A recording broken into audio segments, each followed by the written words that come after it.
Kufuatia habari tulizopata leo za kuhuzunisha za kufariki kwa aliyekuwa Prime Minister wa nchi ya Kenya Raila Amolo Odinga, leo tumekuwa katika maeneo tofauti ya kaunti ya Kajiado ili kupata maoni ya wakazi wa kaunti hii kufuatiana na kufariki kwa Raila Amolo Odinga, na haya yalikuwa maoni ya watu tofauti.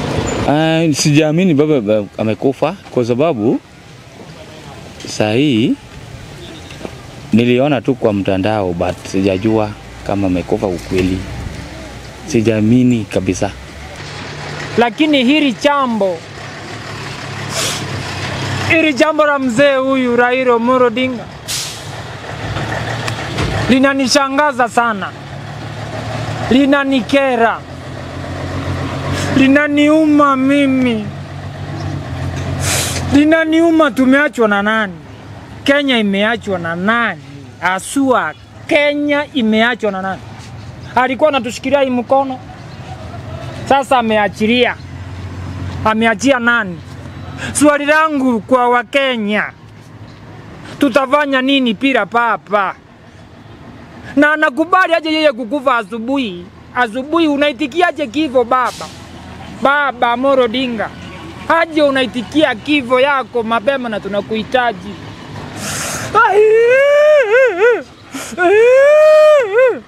Umenivunja moyo kabisa, mpaka sijui ni nani ataweza kutukuwekea peace tena kwa hii Kenya. Tumehuzunika sana mpaka hata sina appetite. Sisi kama raia tumesikitishwa na kifo cha baba Raila Amolo Odinga, baba yetu Jacob mwenyewe Joey. Ni uchungu sana kutuacha Kenya yetu, aswa yeye kama Pan-Africanist kutuacha wakati kama huu. Tunaomboleza na inatuuma sana.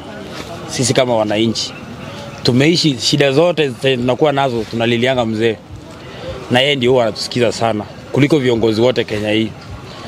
So tunaomboleza, ni uchungu, lakini pia tunasema ya Mungu ni ya Mungu, tumwachie. Na maombi yangu kwa wananchi wenzangu ni tusahau yaliyopita. Mzee penye ametoa Kenya ni mbali sana. Tusimkejeli, tusiongee maneno mengi mabaya. Kila mtu ako na historia mzuri na historia mbaya kwa maisha yake. Na kwa rais wetu tunaweza muomba naye atuambie ukweli. Aswa yeye ndiye amekuwa mwandani wake wa karibu sana. Anaweza tuambia kifo chake nini kimefanyika aje. Juu ni kitu hatukuwa tunatarajia. Mzee alikuwa very strong. Kwa rohoni, juu hakuna mwingine kama Raila. Kuna mwingine anaweza tusaidia kama Raila. Raila alikuwa msaidizi wa Wakenya wote. Na sisemi hivyo juu amekufa. Nasema hivyo kulingana na vile amepigania hata demokrasia ya Kenya kupatikana. Mmoja wao ni Raila. Na nimestuka sana kwa kifo ya Raila Amolo Odinga. Juu alikuwa mtetesi ya kila mtu, na akiwa upinzani alikuwa anatutetea kama sisi wananchi. Akiona mambo kama yendi vizuri anaongea na inarekebika. Okay, kifo ya Raila imetuguza, isipokuwa ni mpinzani mwenye ni kigeugeu. Ili hali pande ingine kama sio Raila, sai Gen Z tungekuwa tayari tumewini serikali. Nimehuzunika sana kwa sababu huyo mzee alikuwa mzee wa maana. Alikuwa anatuokoa kwingi hata kutoka wakati wa uhuru. Raila alikuwa anatufanyia maneno mengi sana mzuri. Ukienda hivi anabadilisha, ukienda hivi anatengeneza. Sasa tuko na shida, tujue ni nani tutaweka kwa hiyo pengo. Raila alikuwa mtu mzuri hapa. Amepigania nchi kitu ya kwanza. Ameweza kuwa kufunga hizi maandamano zote ilikuwa inaendelea hapa Kenya. Alipoongea maandamano ikaisha. Hakuna kitu inaweza kuniaffect kwa sababu kifo ni kifo tu, ni kama kawaida. Ni kuomba Mungu amweke mahali pema peponi. Na watu wasistuke, hiyo ndio njia ya kwenda kwa mbinguni kama wale wengine. Hali mbaya sana. Sasa hatuna mtu ya kututetea. tukae hivyo au tutafute mtu mwingine au tufanye nini?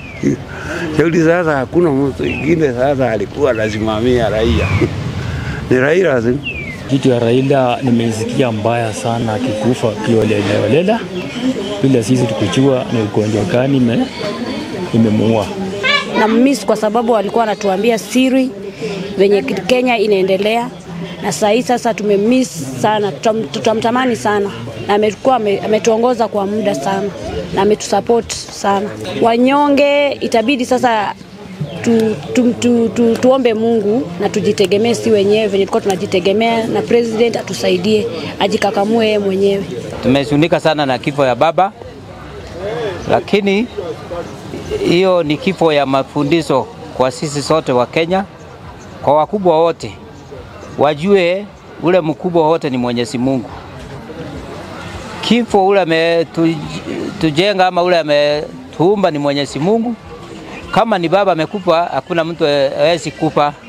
Kwa hiyo viongozi wote wakae wakijua yote Mungu ndiye kwa mikono yao. Sijasikia vizuri, sijasikia vibaya, niko neutral, niko hapo tu. Hiyo ni process ya maisha, lazima mtu aende at some point.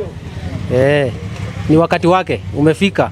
Imeni affect kwa sababu nimejua upinzani imekuwa chini sana sasa. Sasa swali langu ni amelea mtoto ya siasa? Ameatia nani?